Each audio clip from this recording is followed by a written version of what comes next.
Karibuni tena sana guys to another episode of Automobile Cafe, and today we're doing the cafe sessions.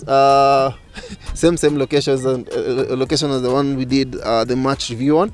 So today I want to talk about fuel efficiency, and fuel efficiency is quite an interesting topic in this Kenyan economy today, and actually it's not a Kenyan economy but a world economy today.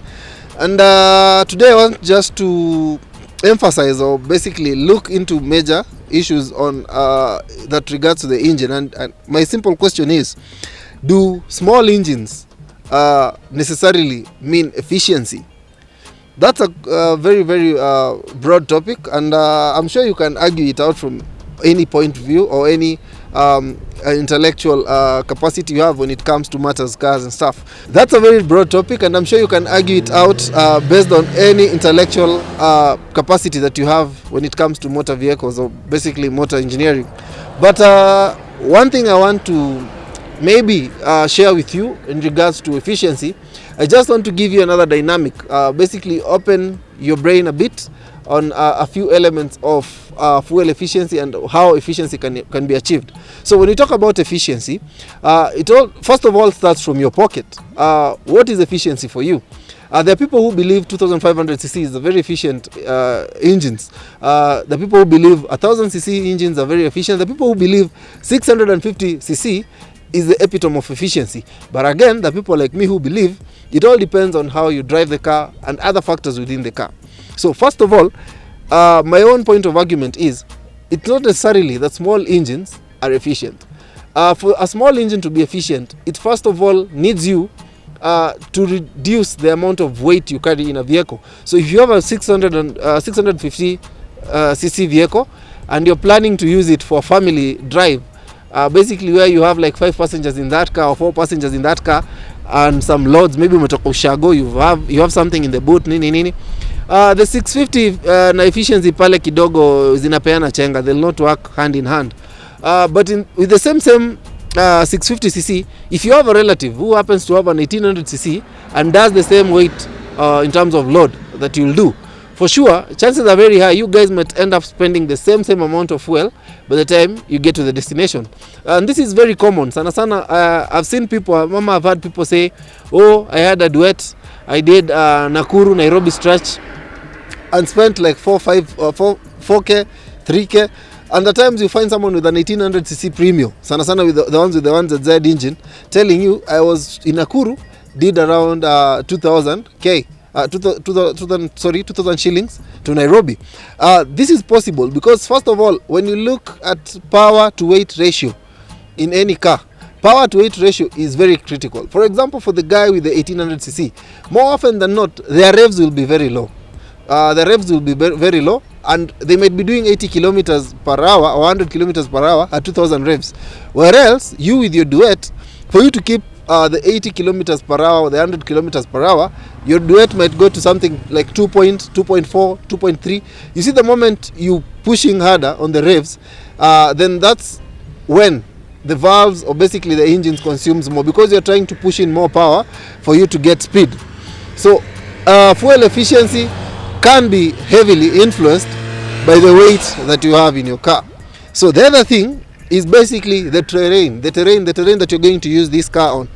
If you're going for a hilly drive and maybe you have a very good load hapo nyuma, uko na watu wawili and you have load pale nyuma, anytime you're doing a hilly climb, it will be a bit complex for you. So that means you'll have to compensate the terrain by basically pressing hard on the throttle, which again uplift your revs to something like 2.4, 2.3. So if you maintain those high revs, again, the efficiency leaves the door. The other thing is that for the big cars, for example, the 1800cc, let me use that as an SI unit or the benchmark for me. 1800cc vehicle with maybe a hilly climb and some loads of passengers up and pale and a few goods up and pale for a small vehicle, trust me, it will give you very low revs, and that will give you efficiency in the long run.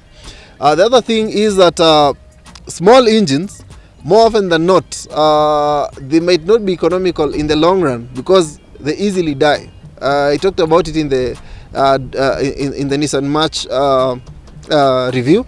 So basically, small engines, because they tend to use a lot of power to maintain the speed within the road. More often than not, they tear and wear as fast as possible. Remember, most of these engines are usually not heavily invested on when it comes to production. So that alone is a demerit when it comes to long-term cycle of the engine.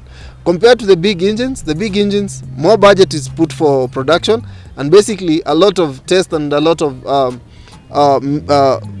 production finances usually aid in production of a very, very good engine. And that one can be very visible in this country by you checking out cars like the Premium Nyoka that still do exist today. You have the cars that like the 3S engine, which came with the Silica and the RAV4. Those engines basically have a ton of life. However, they're not very good consumers when it comes to efficiency. The other thing would basically be your driving. How does your driving affect the efficiency of an engine, whether big or small? So if you have a small engine, most likely, let's say a 1650cc engine, and you think maybe that's enough. No, your driving alone can affect the dependability, or basically the fuel efficiency of that car. If you're a person who is more towards speed, or basically enjoys a lot of speed, then no matter how small the car is, or no matter how small the engine of the car is, or the displacement of the car is, your speed alone will heavily affect how that car will drink fuel, and how that car will utilize the amount of fuel that you are using within that specific time. So if you're kinda of a very good driver when it comes to just having discipline to keep driving within your estimated time, doing your drive independently without racing with other people on the highway, then for sure it will work for you. But again, when it also comes to bigger cars, if you're very good in terms of speed, in terms of looking at how efficient the car can be, so without rushing, basically just utilizing the best speed, basically working below the speed limit, which is 80 kilometers to 100 kilometers per hour, then for sure the efficiency will work for you. Apart from that, the other thing that might not make your car very efficient despite the displacement, maintenance of the vehicle. So if you are not good in maintaining your car, if you're maybe always late on service, if you maybe think that I'll just top up some oil and I don't need to do a whole oil change and that will sort my troubles, oh no, that won't work for you. Actually, let me tell you, if your car is late for service, trust me, more often than not it consumes higher. So that one also is something you need to consider, regardless of whether the engine is big or small. So if you have a small engine and you think that delaying on service can still give you the good mileage, I'm sorry, it won't. The other thing is basically the type of fuel you take. And I think after that, maybe other more reasons as to why your small car might not be efficient, mtaongeza hapo kwa comments. So kama unakunywa mafuta mbaya, if you consume fuel that is rubbish, let me call it that. Ukikunywa mafuta ya kichorochoro, it's adulterated fuel. Ukikunywa mafuta zile, fuel is at around maybe 197 or 200 shillings, you go and decide to buy fuel worth 150.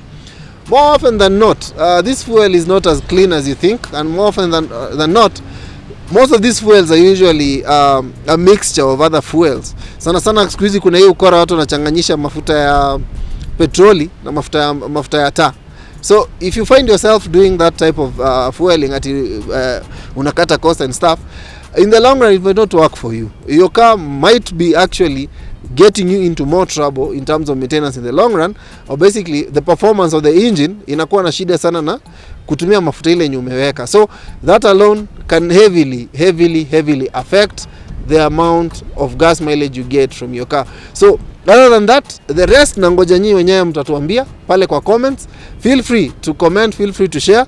However, big engines consume more, yes, because they have a larger displacement, they need more fuel for them to run. But sometimes it's not necessarily right that small engines would give you better gas mileage. So from this conversation, my recommendation would be, if you're driving within Nairobi, the best engine for you is a 1300cc engine within Nairobi.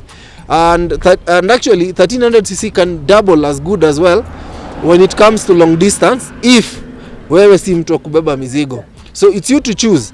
But again, if you go to anything lower than 1000cc, and you're trying to use this for city driving and upcountry driving, then I'm sorry, it might not work for you in the long run. But again, the choice is yours to make, the money is yours. But all in all, it's not necessarily right that small engines have better gas mileage compared to bigger engines. So apart from that, I have nothing more to say per se, but just ask you to share more on the comment section on what you think about the debate about big engines versus small engines when it comes to consumption, or basically fuel utilization within the car. Asanteni sana, and thank you for this very good episode, and enjoy your afternoon or evening or morning. Ciao. Oh, by the way, nimesahau kuambia msubscribe. Subscribe ni manze, subscribe, alafu share, comment, and feel free to share again. Ciao.